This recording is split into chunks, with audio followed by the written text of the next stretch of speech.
And here, pinag-combine ko na lahat ng naging profit ko sa mga accounts ko. Total of 8. Boom! Yahoo! Meron tayong Hey guys, what's up? Hindi kami nasa po. Your lifeline saver! Yay! Hey guys, what's up? Lifestyle Traders, Nico Mendoza po, your lifestyle trader. And right now, nandito kami ngayon sa airport ng family ko. Papunta kami sa Italy. And gaya ng sinabi ko sa inyo before, today kasi is August 31, last day of the month. Therefore, i-withdraw natin yung buong buwan nating naging profit. Alright? So, stick around. Papakita ko sa inyo yung proseso at kung gaano kabilis o gaano katagal natin matatanggap yung ating withdrawal. Alright? Let's go!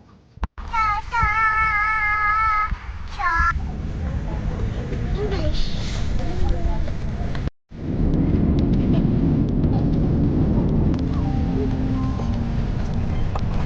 Hey guys, what's up? So, andito na kami ngayon sa Abu Dhabi Airport. And guys, look at that. Napakaganda ng kanilang airport.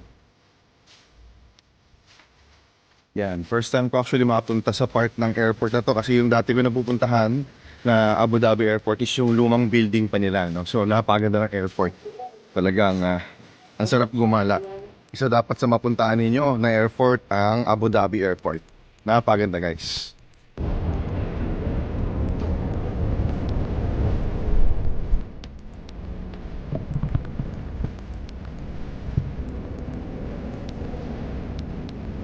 Hey guys, what's up? So right now, finally, nandito na kami sa Rome, Italy. At napakaganda ng klima dito, no? Patapos pa lang ang summer, so medyo mainit pa. But since umaga ngayon, as of the make of this video, ay presko pa. At ang sarap pa sa pakiramdam. Pero mamaya, nako, sobrang init na nito. So right now, gamitin natin yung oras na to para makapag-withdraw tayo. Kasi hindi ko nagawa yung withdrawal sa airport, no? Dahil ang dami naming bit-bit na bagahe. As in, 12 luggages yung inaasikaso ko. Tapos, syempre, yung dalawang kids pa. So, ngayon, it's my time para makapag-withdraw ng ating trading profits for the month of August. Ready ka na ba? So, ayan. Maglagin tayo sa ating XM. And here, pinag-combine ko na lahat ng naging profit ko sa mga accounts ko. Total of 8,813.89 US dollars. So, yan yung i-withdraw natin. Nakakatawa, no? Nagtatrade lang ako gamit yung cellphone, minsan sa laptop, tapos kahit nasang lugar ako. Kasi nitong August, ang daming ganap sa aming buhay, no? Nagpongpong kami, nag-birthday yung panganay ko, si Isabella, nag-staycation kami sa Okada. So, nakakatuwa na kahit na busy sa mga lakad ng pamilya, nagawa ko pa rin makapag-profit ng ganito. Because of trading, of course. So, simple lang naman mag-withdraw. Pang ilang video na to about withdrawal. Sa click lang natin yung withdraw button. And then of course, since malaki yung i-withdraw ko, of course, diretso ko na ulit ito sa aking bank account. So, kiklik lang natin yung online bank transfer. So, ang total na i-withdraw ko is lahat nga ng profit, which is 8,813 US dollars with 0.89 cents. Ang equivalent niyan sa Philippine peso is 492,864 pesos. Kinulang. Para karating milyon na sana. No? But, thank the Lord. Ganda. Thank the Lord. Alright, so all set. Click na natin yung request. Boom. Yahoo! Meron tayong 492,864 pesos. Nako, marami-raming magagawa to dito sa Italy. So today is September 2 dito sa Rome, Italy, 7:11 AM.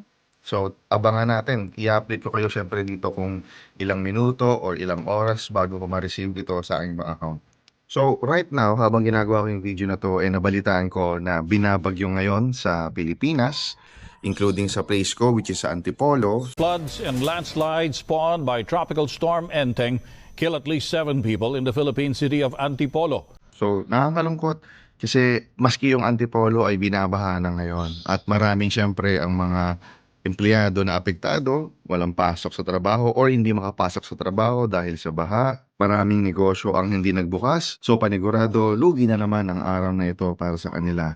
So maraming kabuhayan na naman ang apektado dahil sa baha. And that reminds me of the time na when I decided na pag-aralan ng forex trading. Because at times like this, mga bagay na hindi natin kontrolado, like nung pandemic dati, ngayon yung mga ganyang biglaang baha dahil sa bagyo, apektado pang kabuhayan mo, hindi pa ba yan enough reason for you to learn how to do trading? So sana magising ka sa realidad ng mundo ngayon na kailangan mo talaga magdagdag na pinagkakitaan at yung bagay na yon ay dapat something na pwede mong magawa anytime and anywhere. Para kahit ilang beses na dumating yung mga ganyang pagsubok sa buhay like baha or whatsoever, hindi ka mamumblema kung saan ka kukuha ng pagkakitaan.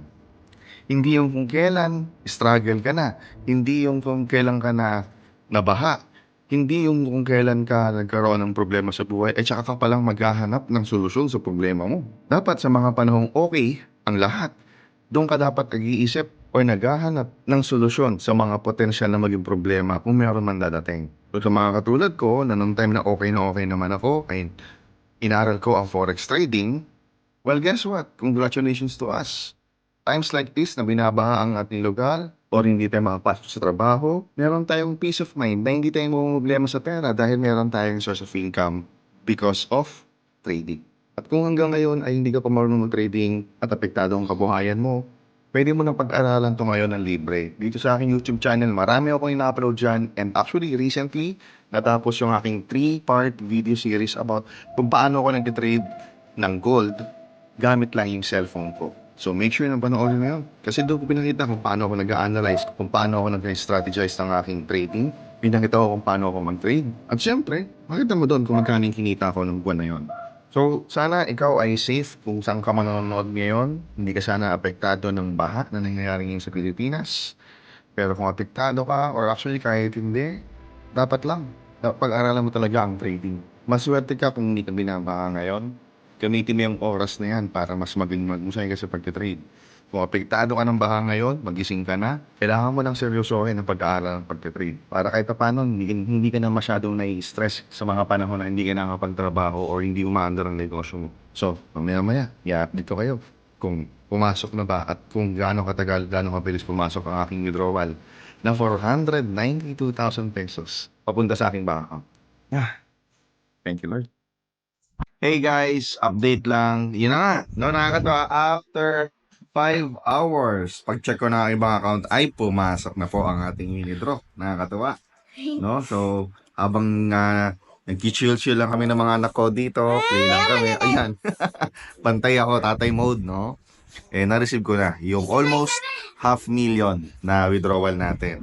Napakabilis. Gawa ni Bella yan? Yes! Wow, ano yung sabihin yan? Love you, Mommy, Daddy's calling. Wow, it's for daddy? Yes, and Mommy. Okay. Calling. Nice. Ano si daddy dyan? Tita. So, Bella, merong money ngayon si daddy. Anong gusto mong gawin? Or anong gusto mong bilhin? Or saan mo gusto pumunta? Hindi lang ko. Hindi mo alam? Hindi. Punta tayo sa grocery. So, guys, meron kayo ito pang mommy daddy nyo, tsaka sa sister. Wow, pwede na sa YouTube Kids. Ayos. O, bati ka sa nila, sa mga fans mo. Hi, fans. Hi, fans! Hey, guys, what's up? Hey, guys, what's up? Hindi kami nasa po. You're like Landsaver. Yay! Thanks, guys. Ciao. Ciao! Mwah.